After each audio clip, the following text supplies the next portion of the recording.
Welcome to கவிரதம் kitchen. இன்னைக்கு நம்ம என்ன பார்க்க போறோம்னு பாத்தீங்கன்னா உடச்சக்கடலை. அன்னைக்கு செஞ்சோம் பாத்தீங்களா, உளுத்தம் பருப்புல செஞ்சோம்ல மாவு, உளுத்த மாவு லட்டு செஞ்சோம் இல்லைங்களா. அதே மாதிரி இன்னைக்கு பாத்தீங்கன்னா நம்ம உடச்சக்கடலையில செய்ய போறோம். அதான் இப்ப பாத்தீங்கன்னா நம்மளுக்கு உடச்சக்கடலைன்னா என்னன்னு தெரியுங்களா? பொட்டுக்கடலை. பொட்டுக்கடலையை வச்சு நம்ம இப்போ ஒரு லட்டு செய்ய போகிறாங்க. ரொம்ப ரொம்ப சிம்பிள், பட் ரொம்ப ரொம்ப ஹெல்திங்க. அது உடம்புக்கு. இப்போ பார்த்தீங்கன்னா இதை நம்ம எவ்வளோ வேணுமோ அவ்வளோ எடுத்துக்கிறோம். நான் இந்த கப்பில் ஒரு கப்பு உங்களுக்கு ஃபுல்லாக எடுத்துருக்கேன். இதை வந்து மிக்சியில் போட்டு பவுட்ரு பண்ணிக்க போகிறோம். நல்லா ஃபைன் பவுடராக பண்ணிக்க போகிறோம்.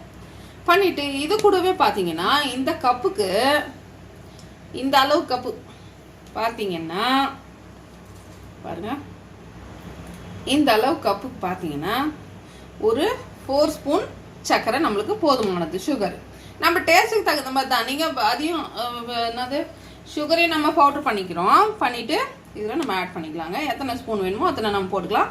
நம்ம டேஸ்ட்டுக்கு ஏற்ற மாதிரி தான். சிலர் லைட்டாக சாப்பிடுவாங்க, சிலர் ரொம்ப இனிப்பாக சாப்பிடுவாங்க. ஸோ நம்ம லைட்டாக தான் சாப்பிட போகிறோம்.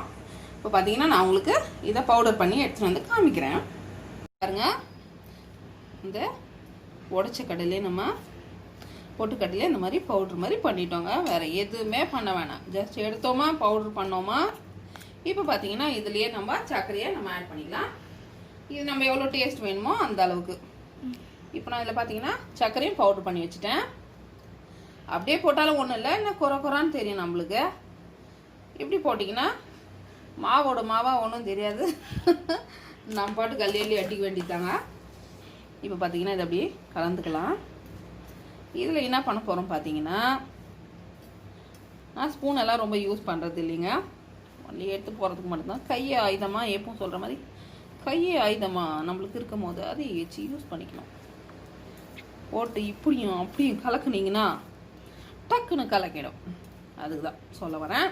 இப்போ பார்த்தீங்கன்னா கலந்தாச்சு. இதில் வந்து நம்ம நெய் இருக்குது பார்த்தீங்களா, இதை உருண்டை இப்படி பால் மாதிரி நம்மளுக்கு பிடிக்கணுன்னாக்கா அதுக்கு தேவை நம்மளுக்கு நெய்.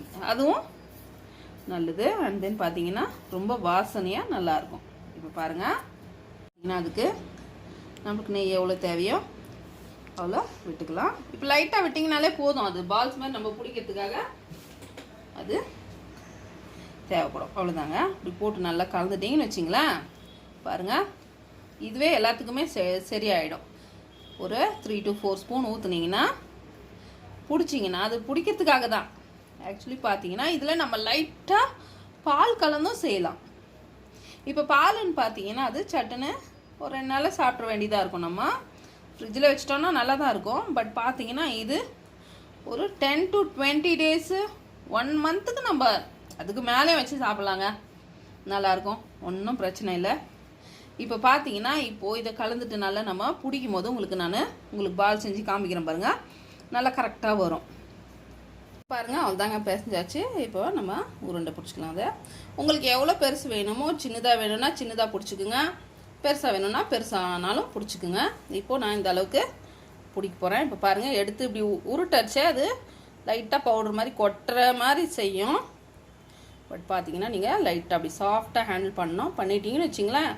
போட்டு இதை ஒரு பாக்ஸில் நல்லா டைட்டாக மூடி போட்டு வச்சுக்கலாம். இது 1 மாதம் வரைக்கும் நல்லா இருக்குங்க. இது பாருங்கள், அவ்வளோதான். இதை நம்ம இதே மாதிரி பிடிச்சிக்கலாம். எல்லாத்தையும் ரவுண்ட் பாலாக பிடிச்சிக்கலாம். பாருங்கள் எவ்வளோ அழகாக ரெடி ஆயிடுச்சு. சிம்பிளாக, ரொம்ப ரொம்ப சிம்பிள், ரொம்ப ரொம்ப அழகாக இருக்குது. ரொம்ப ரொம்ப டேஸ்டியாகவும் இருக்குங்க. இதில் வந்து நீங்கள் உங்களுக்கு தேவையான நட்ஸும் நீங்கள் ஆட் பண்ணிக்கலான்னு நான் சொல்லியிருக்கேன்னு நினைக்கிறேன். ஸோ பார்த்தீங்கன்னா இதை வீட்டில் இருக்கிற குழந்தைங்களுக்கு செஞ்சு கொடுங்க. ரொம்ப விரும்பி சாப்பிடுவாங்க. நல்லது, ரொம்ப சிம்பிள். நம்ம வீட்லேயே ஹைஜீனிக்காக நம்ம செஞ்சுக்கலாம். பார்த்தீங்கன்னா சின்னவங்க தான் இல்லை, பெரியவங்க நம்மளும் சாப்பிட்லாம். ரொம்ப நல்லது. ஸோ இந்த வீடியோ உங்களுக்கு ரொம்ப ரொம்ப பிடிச்சிருக்குன்னு நான் நம்புகிறேன். பிடிச்சிருந்தா லைக் பண்ணுங்கள், ஷேர் பண்ணுங்கள், கமெண்ட் கண்டிப்பாக பண்ணுங்கள். கூடவே சப்ஸ்கிரைப் பண்ணுங்கள். கூடவே பெல் பட்டனை டங்குன்னு அழுத்த மறந்துடாதீங்க. பாய். இதோட நெக்ஸ்ட் வீடியோவில் நம்ம பார்க்கலாம்.